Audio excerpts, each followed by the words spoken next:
Hello, for today's video, we will be talking about conversion of units of temperature. The most common units for temperature are Celsius, Fahrenheit, and Kelvin. To convert degree Celsius to Fahrenheit, we're going to use the formula degree Fahrenheit is equal to 9/5 times degree Celsius plus 32. And to convert degree Fahrenheit to degree Celsius, the formula is degree Celsius is equal to 5/9 times degree Fahrenheit minus 32. Example, convert 85 degrees Celsius to Fahrenheit. Degree Fahrenheit is equal to 9/5 times degree Celsius plus 32. This is the formula. Now, let's substitute the 85 degrees Celsius to the formula. So, instead of writing this, we're going to substitute it with 85 plus 32. Next, multiply. 9 times 85 is 765. Copy the denominator, which is 5. Then, plus 32. Next is to divide. Divide 765 by 5. The answer is 153. Bring down 32. 153 plus 32 is equal to 185. Therefore, 85 degrees Celsius is equal to 185 degrees Fahrenheit. Okay, let's proceed the conversion of degree Fahrenheit to degree Celsius. Example, convert 120 degree Fahrenheit to degree Celsius.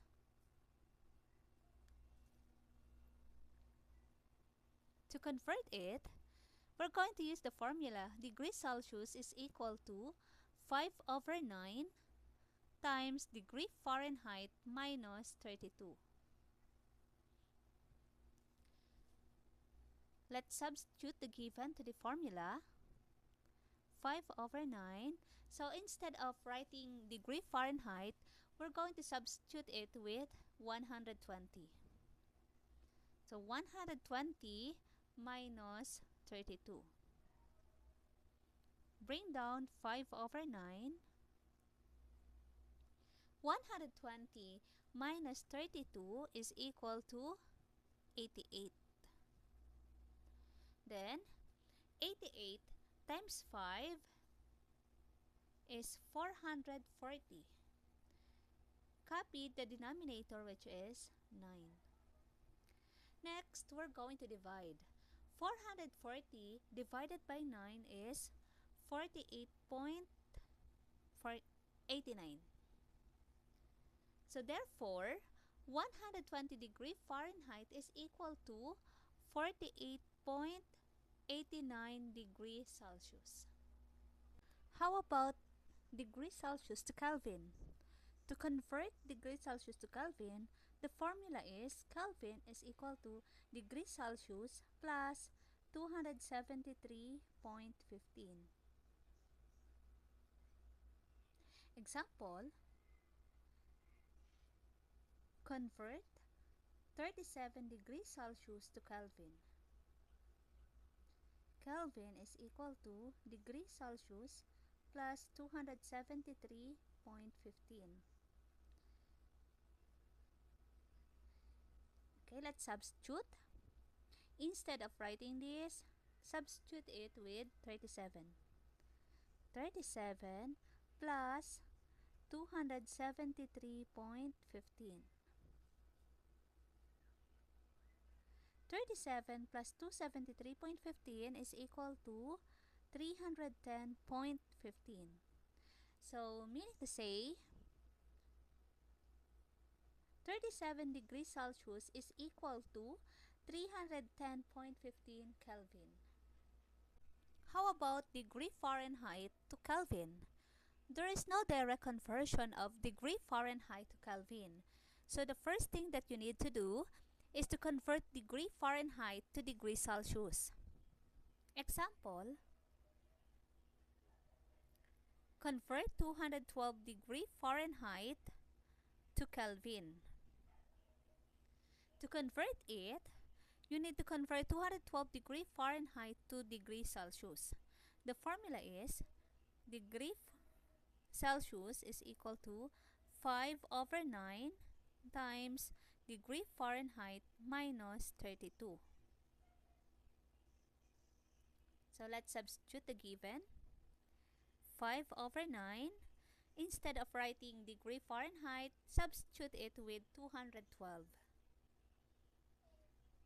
minus 32.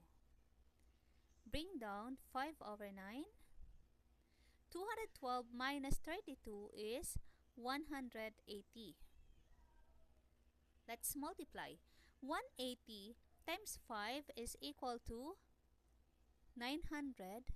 Copy the denominator, which is 9. 900 divided by 9 is 100. Therefore, 212 degree Fahrenheit is equal to 100 degrees Celsius. Okay, let's proceed to conversion of degree Celsius to Kelvin. Kelvin is equal to degree Celsius plus 273.15. Substitute the value of degree Celsius, which is 100.